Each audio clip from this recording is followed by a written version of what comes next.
Hello and welcome to Money Talks. I'm your host, Ed Marshall. We begin our May show with the question, did you know? Did you know that hundreds of local youth joined with thousands of other young people and produced more than $384 million in community improvements throughout the United States? The answer to that question when we come back.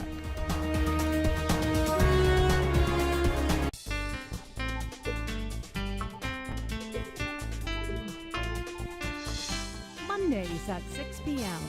on WLAE. And welcome back to Money Talks. We teased you during the open that there's an organization that nationwide has contributed more than $385 million in terms of community service. No, it's not a corporation and it's not a trust fund or anything like that. It is actually the Boy Scouts of America. And joining me right now on the set is our wonderful friends. Glad to have you back, Mr. Torrey Hayton. And Torrey is the Director of Development for the Southeastern Louisiana Council for Boy Scouts of America. It's good to see you again. Good to see you too, Ed. Torrey, you all are always tremendously busy. We go to a lot of the organizations, projects that you all have because the Scouts do so much in this community. But for people who don't know what the scouting business is about, because we still have Girl Scouts and Boy Scouts, and these are organizations that do a whole lot in our community. So talk to us about it. Well, the Boy Scouts is a program that young boys can join and actually first grade and actually stay in scouting up until 18 years old. So we start out in Cub Scouts with the first graders, and second graders we have the Bears, third graders the Wolves, fourth and fifth graders Webelos, and those are more programs where the parents lead the program. But when a boy gets into Boy Scouting, when they're either 12 years old or in the sixth grade, they join Boy Scouting, and the Boy Scouts actually lead that program, and community service is a huge part of scouting, both in the Cub Scouts and the Boy Scouts. You know, one thing we want to talk about, you know, that people say now with the age of technology that so many young men are not doing these kind of things anymore. But we disagree with that, especially in our area, because we do have a lot of participation. And also we want to say that this is one of those things that helps to basically direct and help grow young men. And so many times our media talks about young men, be it of any ethnicity, that so many are in trouble or whatever. This is one of those organizations that helps kind of steer young people away from trouble. It keeps them directed. Yeah, actually we've really targeted some of our, we call them less chance communities or inner city. We've had a lot of support to really go out and meet with these kids. In a typical Boy Scouting situation, normally one of the kids' parent is a scoutmaster, and they participate in the program. In some of these areas, we have a hard time finding leaders. So through some generous support within the community, we've had people, we actually pay people to be scout leaders now, so the kids have someone consistent from the community meet with them each week.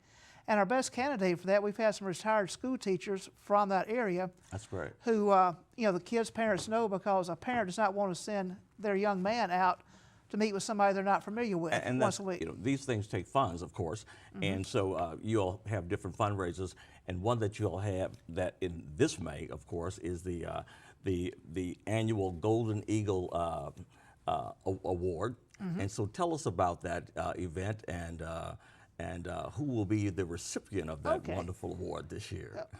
Well, each year we have a steering committee meet and determine who embodies the ideals of scouting.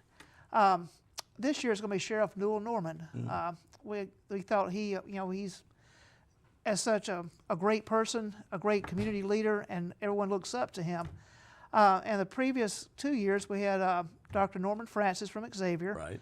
And Jimmy Fitzmaurice, former Lieutenant Governor, was a recipient 2 years ago. Wonderful people. So well, all three just wonderful people. Yes, and Sheriff Norman's been really active in making sure this event does well. He's assigned a couple of folks from his department. And the community support has been tremendous for this. Now, for people who want to say, you know what, I've got a young man that I want to get involved, or I want to reach out and find the folks over at the Boy Scouts organization here, how do they get in touch with you guys? The best way is to call us on our phone. The council phone number is 889-0388. 889-0388. And of course they can go on the website, and you all have a website as well. We do, and the best way is just to Google Boy Scouts New Orleans or Southeast Louisiana Council and and you can just click on the website there. And you know what, I like what you just said a few minutes ago. The best way to get you all is to call. So many people don't want people to call. Yeah. The Boy Scouts want you to call, so we appreciate that you all saying, hey, we're here. And when you do call, let the person answering the phone know what part of town you live in. That way we can get you connected to the right representative. Tori, thanks for Thank being you, with Ed. us. We appreciate you so much, and you all keep doing what you're doing. And congratulations again to Sheriff Newell Norman, well deserved. And we'll be back with more Money Talks after this, so stay right here.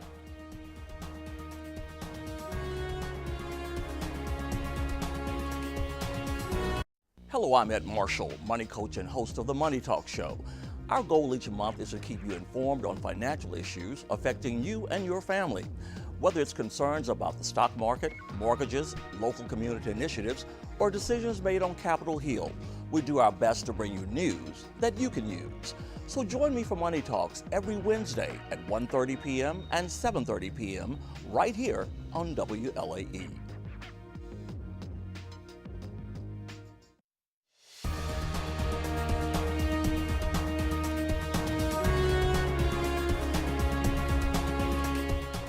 Welcome back to Money Talks. Well, you know, the word is from the state and administration and the Louisiana legislature. It's all centered on the possibility of increasing taxes and reducing services to deal with a huge budget deficit. We had a chance to visit with the president and CEO of Greater New Orleans, Inc., Michael Hecht, to discuss the budget situation as well as the message delivered to business leaders at their organization's annual luncheon held just a few weeks ago. Here's Michael. Well, there were two parts to the luncheon. The first was reflecting back on the successes of the past year, and it was actually a wonderful year for the region. Lots of business development wins with new companies like In Exile moving over from California. We got Copa Airlines reopening the gateway to the Americas with a direct flight to Panama. Some big wins on the legislative front as well. But the second half of the program was the theme for the year, and this time it was leading to the future. And the point we wanted to make is that, first of all, the change that we're trying to do here takes 30 years typically. It took 30 years for Research Triangle Park. It took 30 years for Miami, coming out of the days of the 70s to becoming what it is today. Even nation states like Singapore under Lee Kuan Yew really took about 30 years to go from being a backwater to the 5th highest GDP in the world. So we have about 20 years at least more of transformation to go through in Greater New Orleans. But the second point is that we're going to be seeing a big turnover in leadership, and it's just demographics. It's happening nationally, but it's particularly acute here in Greater New Orleans because so much of our talent left after the oil bust of the 80s. So leading to the future is not just about leadership, but leadership succession. And the message to everybody there was, looking to the future, you need to find somebody who's young, talented, ambitious, has a good brain and a good heart, and you got to give them something to do. And in that way, begin to train the next generation of leaders. I think that New Orleans and Greater New Orleans is doing well. It looks very well for the next couple of decades. We have the old industries like petrochemical that are booming. Oil will come back eventually, and new industries like digital and medical that are coming online. But the state, our state right now, I think we're a rich state with a poor structure. And to give you a comparison, Texas, our neighbor, is running about an $18 billion surplus. We're here without a $2 billion deficit. And that all has to do with structure. And so what we need to do is make fundamental changes to our taxation system, our budget system, the way we fund higher ed, the way we fund transportation, criminal justice, coastal restoration, legal and tort reform, even basic administrative reform. And if we don't do that, then I'm afraid that every year we're going to be right back here patching over a cyclical deficit.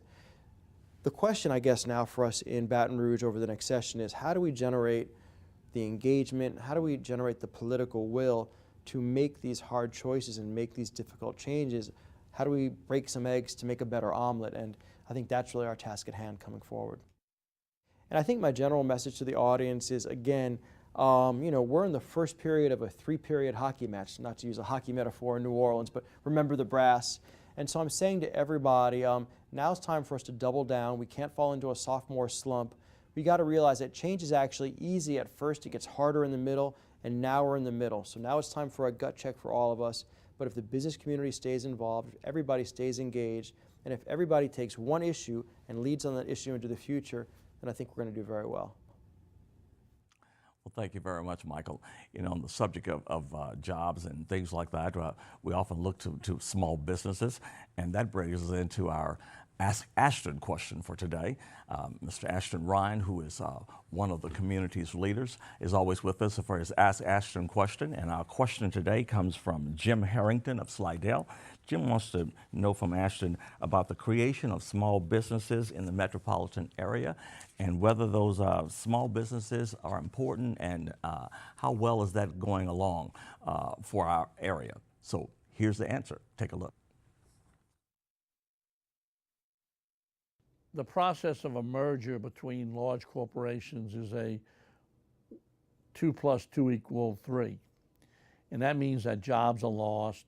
And the history shows that large corporations have not been creators of jobs for 10 or 15 years in the U.S. economy. Small businesses have generated most of our jobs.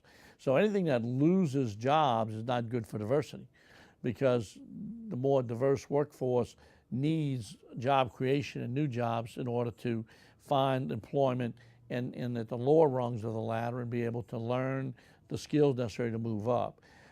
I really believe that the merger process of huge giants is not where we create jobs. Where we create is in small businesses, and I'd like to see government and banks both working hard to create the small businesses and help fund them through loans and SBA and other types of programs that would allow us to create more jobs for a diverse population.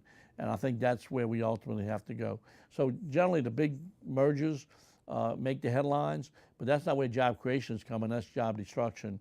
And then ultimately that's got to be bad for the people that are at the low end of the rung are the ones that suffer. Okay, there you have it. Talking about how the small businesses are the ones that are keeping the engine running,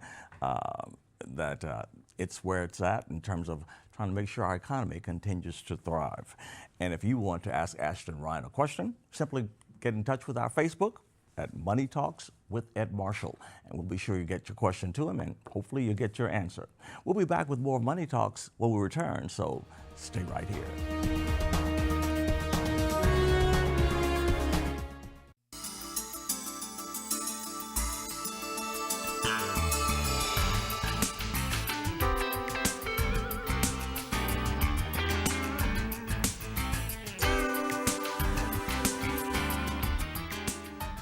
Fridays at 7 p.m. on LAE. Welcome back. Tulane University's Dixon Hall was the scene last month as Mayor Mitch Landrieu addressed the pressing issue of violence in New Orleans.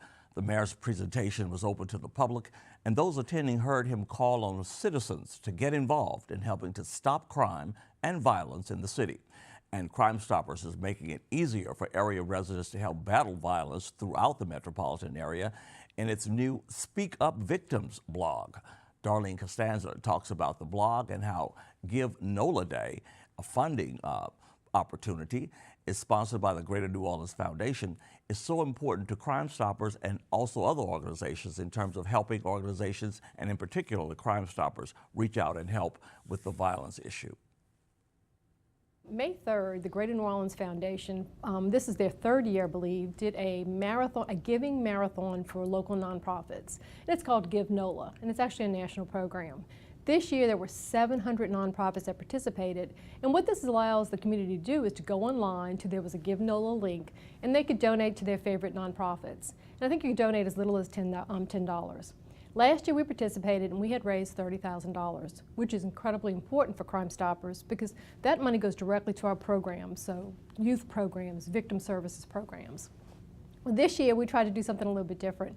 We actually did a donut challenge, and what we had was we had law enforcement help participate with the donut challenge, and we asked individuals to send us a picture of them eating a donut, like our challenge, and then what happened on May 3rd is law enforcement actually won every hour. Some agency, depending on the number of zip codes that came in from donations, the largest zip code donation came in and gave law enforcement donuts. So we sent donuts to the law enforcement, so it was a win-win for them, and Crime Stoppers was able to get donations for, much needed services. So that was Give NOLA Day, May 3rd. But you can always donate to Crime Stoppers. I mean, this is something that, as a nonprofit, it's critical to be able to help fund our programs. So you can always go online. We have crimestoppersgno.org is our website. We have Facebook, Crime Stoppers GNO Facebook. You can just call us the old-fashioned way, but however, certainly every donation is appreciated. One of the things that this funding would be able to assist is our brand new victims blog. And on our website, there's a section called Speak Up. The purpose of the blog is to allow family members that have lost loved ones to violence to really tell the story of their loved one. Show us pictures, tell us about their life, tell us about the loss itself. And then all of the information at the end, we're asking families to make the plea themselves of asking for information to solve the crime. Now with Crime Stoppers, you're going to be able to do this anonymously, but of course there's a place for you to be able to post something back to the family or send us an anonymous tip. Most families just, they're desperate for someone to continue to pay attention to their case and to their story. This is a way that we feel on our website we can do very visibly.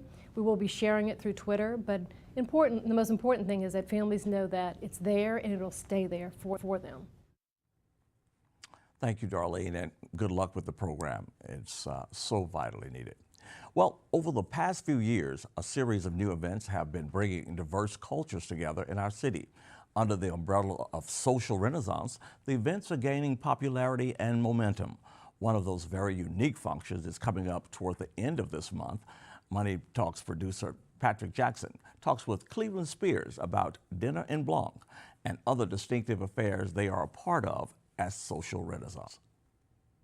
We created these, what we believe are very unique experiences with the goal of two things. One, bringing together diverse groups of millennials, diverse meaning racially diverse, professionally diverse, socioeconomically diverse, to come together and experience these unique events. And then allow those events to be a philanthropic vehicle for us. So we donate proceeds from these events to charity. Fast forward, it's been coming up on 4 years now.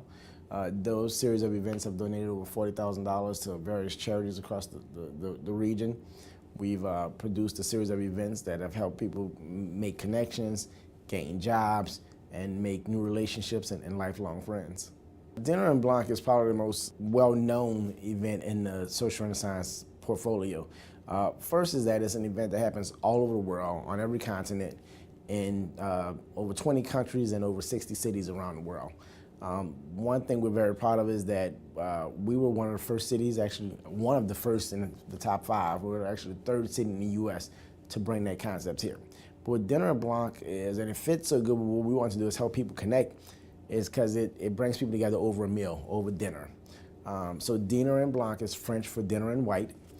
So it's folks dressed in all white attire come out to a secret location. They're actually picked up at pickup points all over the region. We have pickup points on the North Shore, the West Bank, uptown, downtown, New Orleans East, etc.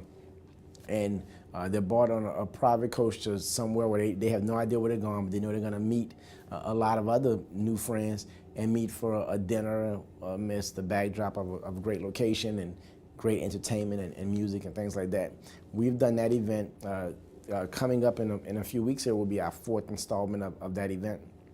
And it has grown tremendously. Our very first year, and we had 800 guests attend the event.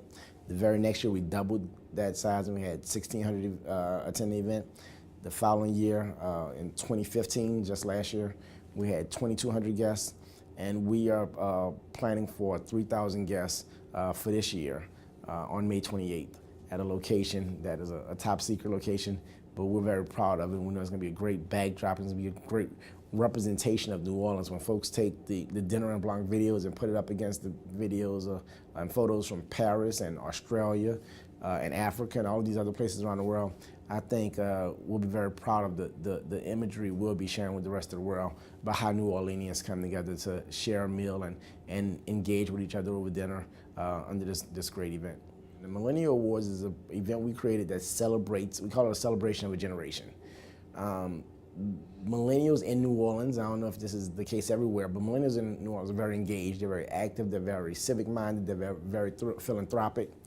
And they have, I should say we, I'm a millennial myself, have been a big part of the rebranding of New Orleans, the rebuilding of New Orleans. And we wanted to create this award show that paused to celebrate and honor millennials that are doing great work professionally as well as civically. So we're coming up on yet our 4th installment of that event again, and we've had the opportunity to honor some true stars among the millennial generation. We are in the process of planning and to bring a new festival to the Social Renaissance portfolio. It is a food-related festival.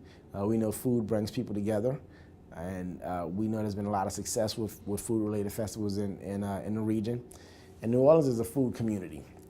So we're very excited about the new concept that we're developing, and we think the people of New Orleans will be excited, and really the region will be excited for it also, because we love to eat down here in the South, and we know that it's a way people get together and really fellowship. So we're looking forward to bringing that to the city as well. That'll probably be around September timeframe of this year. So we've had great partners to really help us do what we do, because the Social Renaissance is not about making money. It's really about creating something that we thought people would enjoy and using it as a philanthropic vehicle. And we can't do either part of it. We can't produce it or raise enough money to donate to charity if we didn't have great partners like you all here at First NBC Bank. Thank you very much, Cleveland. Great organization. When we come back, we'll talk to you about an organization that's helping to fight leukemia and also a historical perspective from the World War II Museum. You don't want to miss it. Stay here. Watch WLAE Digital Broadcast Channel 32.3 for Catholic TV, offering programming relevant to Catholic viewers, including live religious services, Vatican events, talk shows, devotional programs, educational entertainment, and children's programs. Thanks for coming back. The Leukemia and Lymphoma Society is, as it says, taking steps to make someday today through its yearly Light the Night Walk. The walk raises funds for research to find cures and ensure access to treatments for blood cancer patients. Nearly 200 communities throughout North America join together every fall for the inspirational and memorable evening walk. Hillary Christensen is heading up this year's campaign for Louisiana and Mississippi. We actually do 3 walks in the Louisiana and Mississippi area: New Orleans, Baton Rouge, and Jackson, Mississippi. And our New Orleans walk, which is going to be presented this year by First NBC Bank, is coming up on November the 3rd. And it is an absolutely fabulous event. That was the way I ended up getting involved with Leukemia and Lymphoma Society. So while I was going through treatment, one of my nurses at the Cancer Center told me about the Light the Night Walk, and I was feeling good that day, and so my husband and my daughter and I went out to the walk, and it is an absolutely beautiful experience for somebody that is going through treatment, as I was, to be able to see the wide breadth of support that is given to individuals that are going through treatment. And it is absolutely stunning. Everyone carries these beautiful, like, Chinese lanterns on sticks. If you are a supporter or just a friend and family member, you carry a red lantern. If you're walking in memory of someone who's passed, you carry a gold lantern, and all of our survivors carry white lanterns. And it was a really moving experience for me in the middle of my treatment to see all of those other white lanterns and all of the other survivors that were there at the walk, and to know that in an indirect way, this was an entire group of people that were there supporting me. And so our walk this last year had almost 2,000 people at it. It was an absolutely amazing experience to see everyone coming together for support of blood cancer and blood cancer research and patient support. So we do have that walk that's going to be coming up on November the 3rd. We do that event at Lafreniere Park, and it is really beautiful to see all of those lanterns walking around the lagoon from the island there at Lafreniere Park. And it's not only an event for friends and family, patients, to get their entire network together to come out and support them, but it's also a great way for corporate teams to come out, be able to show their community support. With our walk, we have an amazing executive committee that has reached out to the community to work to get us more and more support within the New Orleans community. This year, our vice chair for the walk is Bill Burnell with First NBC Bank, and he is going to be the vice chair this year, and then will actually be the chair of our event in 2017. And we look forward to this amazing partnership. This is the 9th year that First NBC Bank is going to be involved in the walk, and it'll be neat to celebrate the 10th year of that involvement with Bill Burnell being the chair of the event. You know, we're the largest voluntary health organization raising funds for blood cancer research. And if we do have individuals that are interested in volunteering either in our office or as one of those voluntary fundraisers, would love for them to get in touch with myself or the society. Our phone number is 504-758-3213. And you can reach out to us online as well. Our website for our Light the Night Walk is lightthenight.org/MSLA. We serve all of Mississippi and Louisiana, so our chapter is the Mississippi Louisiana chapter of the Leukemia and Lymphoma Society. And we would love to have anyone that was interested in participating, any patients or family members of patients that are going through treatment, to reach out to us so that we can get them in touch with the patient services, the clinical trials, the treatment opportunities that are available for them that their hospitals at home may not have made them aware of. We would love to be able to reach out to them to make sure that their care is as comprehensive as possible. But also, you know, getting involved in the event. Like I said, this is a really fabulous event to be able to come out and see the wide support that there is for blood cancer research and blood cancer patients. And getting all of those patients and their family members, or those who have actually lost someone to leukemia, lymphoma, myeloma, to come out to the event, I think would be a great tribute to their family member. And turning to history now, America's famed Red Tail Squadron of World War II is the spotlight at New Orleans' National World War II Museum. The squadron was manned by the heroic Tuskegee Airmen, the first African-American military fighter and bomber pilots in the United States Armed Forces. The museum unveiled the exhibit, which pays tribute to those extraordinary aviators during a moving ceremony at its U.S. Freedom Pavilion, the Boeing Center. Officially, the Tuskegee Airmen were made up of the 332nd Fighter Group and the 477th Bombardment Group, but became known as the Red Tail Squadron because of the distinguishing red markings on the planes. The color scheme boasted red propeller spinners and all red tail surfaces. A number of different aircraft were used by the squadron, the most notable being the famous P-51 Mustang. The airmen were trained at the Army Airfield near Tuskegee, Alabama. The name Tuskegee Airmen also refers to support personnel such as nurses, cooks, navigators, and mechanics, as well as the pilots. The event was hosted by the late Tuskegee Airman Lawrence Edward Robertson Sr.'s daughters, local TV journalist and our dear friend Sally Ann Roberts, Dorothy Roberts, and Good Morning America host Robin Roberts. It was such a good time, and you got a chance to go there, and you can go there as well during this time when you can actually see the Red Tail Fighter. We'll be back to close out the show, so stay here.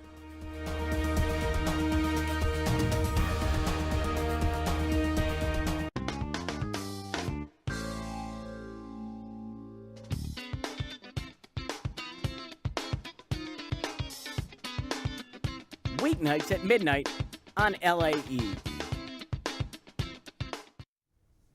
Well, that's going to do it for the May Money Talk show. We extend our congratulations to the thousands of college and high school graduates across the metropolitan area. In particular, a special hats off to a high school graduate, Kayla Powery, who created this original artwork now hanging in the Money Talk studio. And also to high school graduate Carlin Johnson and his parents, who allowed me to be his corporate mentor through the Blessed 26 mentoring program. We wish all the graduates the best life has to offer and to help others along the way. Until next month, I'm Ed Marshall, and we'll see you.